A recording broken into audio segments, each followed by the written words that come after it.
Hello, hello, and welcome to another Monday update on the Woke is Broke podcast.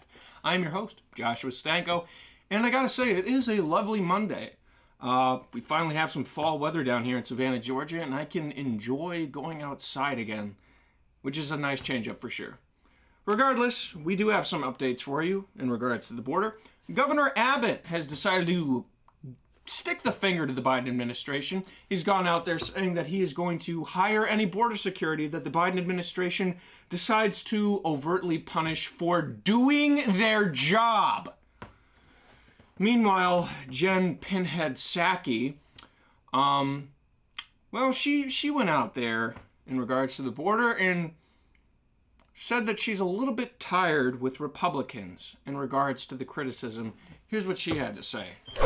Well, I think as the Vice President and the President have both conveyed, this is going to be a long-term effort.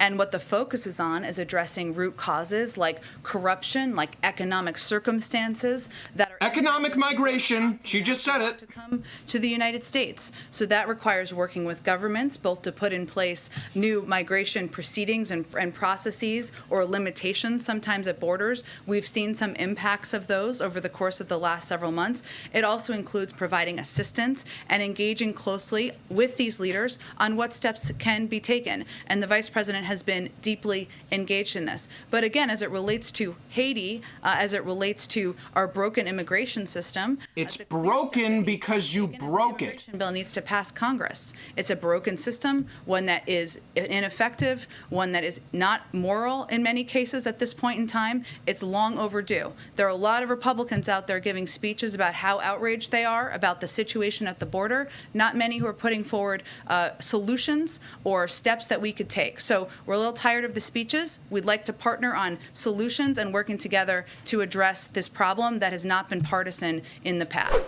Okay, that last line just does it for me every freaking time I hear it.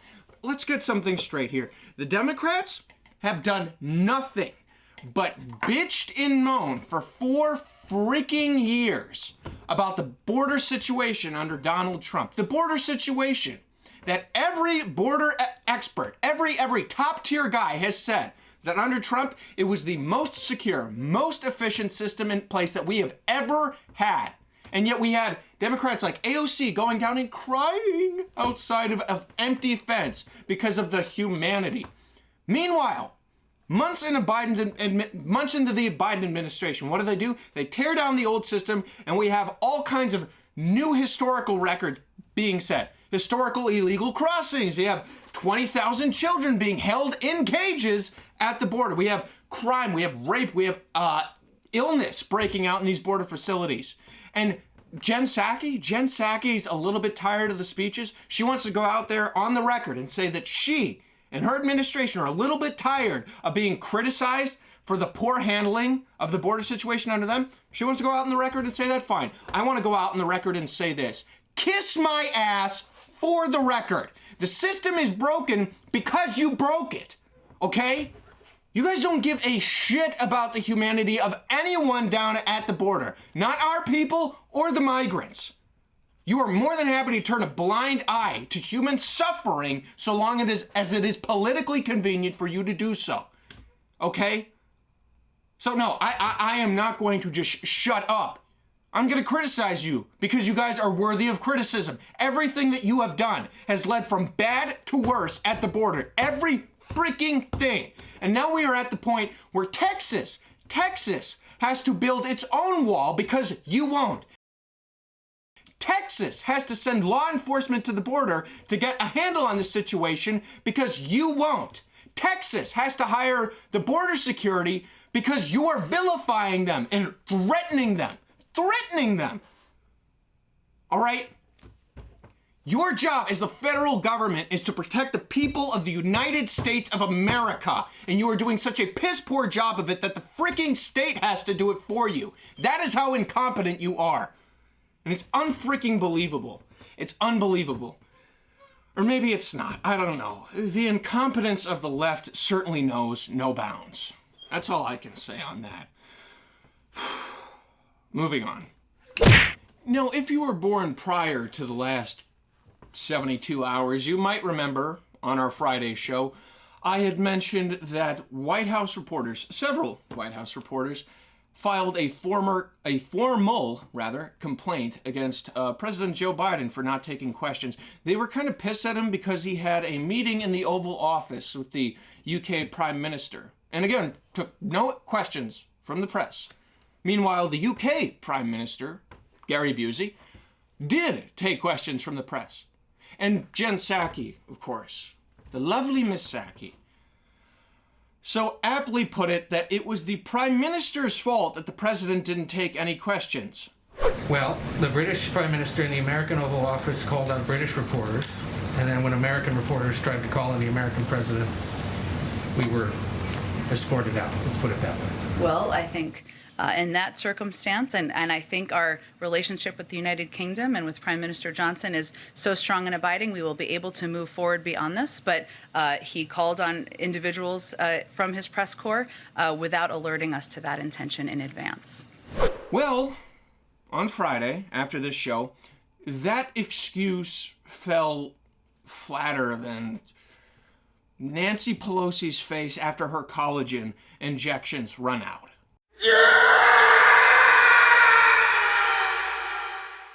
Because on Friday, the president had another meeting in the Oval Office, this time with the Prime Minister of India, Papa Noel, or otherwise known as Father Christmas.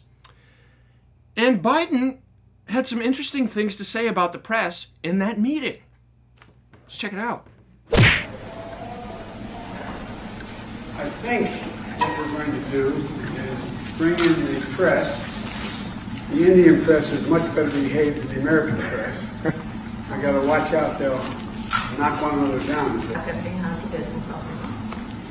And I think, with your permission, we should not answer questions because they won't ask any questions on point. Oh my freaking God. If Biden was a spy, this would be his idea of a covert entrance.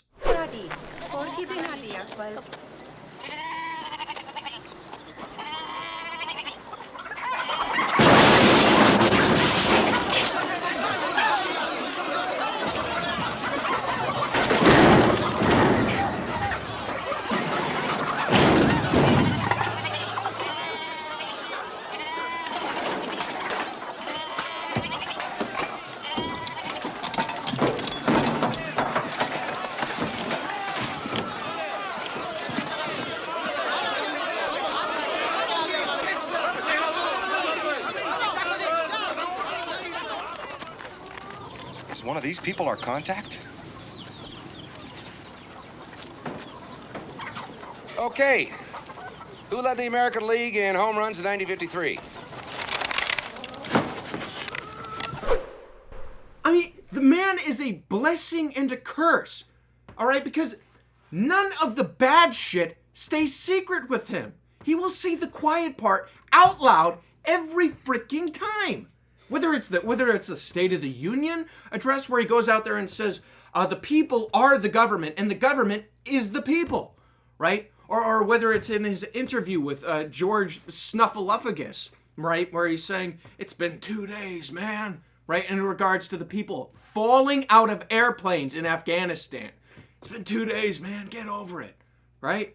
Or maybe it's in his vaccine mandate speech where he says, we've been patient with you, but our patience is wearing thin, right? Or even now, we're not going to take questions from the press because they don't ask the questions that we want them to ask. I mean, freaking A. At least he's honest about his douchebaggery. You know who else is honest about being a shithead? The Taliban. The Taliban, in case you were wondering, what's been going on in Afghanistan since Biden unilaterally decided to abandon a war we were winning.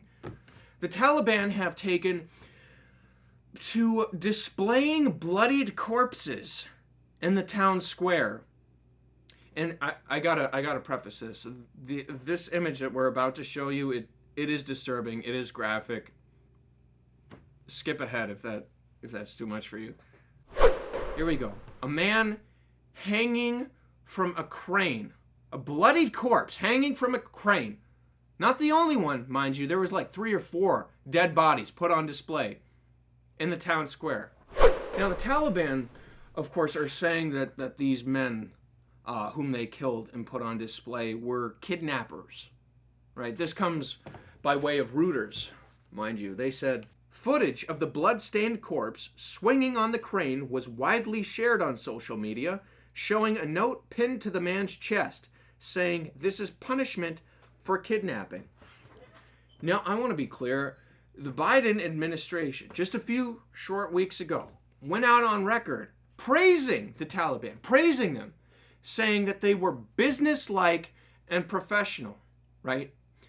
And at the same time, the Biden administration will demonize and vilify border security for doing their damn job, which is to ensure that illegal immigrants do not just cross over into our country willy-nilly. They'll demonize them, accuse them of running over immigrants with horses and strapping them, right?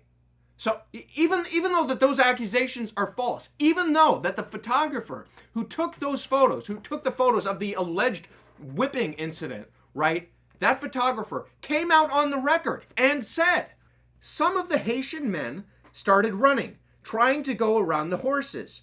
I've never seen them whip anyone. He was swinging it, but it can be misconstrued when you're looking at the picture. Right? So to the Biden administration, the people right now, hanging corpses from cranes in the town square, businesslike and professional. Border security doing their jobs, racist scum that need to be punished, okay? To the Biden administration, Texas implementing a law meant to help restrict a mother's ability to murder her child, right? That law, slavery to women. But the people actually enslaving women, right? Forcing young girls as young as 12 into marriage to be raped and locked away for the rest of their life. Cultural differences. All right, and these are the hallmarks of our opposition right now. Our opposition, the most empathetic and virtuous people that have ever walked the earth. Or people who have mistaken pride and vanity as being virtue. And people who have mistaken good intentions as being the equivalent to moral actions, leading them to believe themselves to be empathetic. They are not. They are liars. Liars to themselves, first and foremost, right?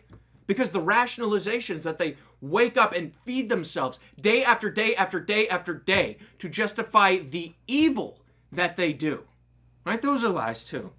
And it is evil. It is. It's a bloody tale as old as time.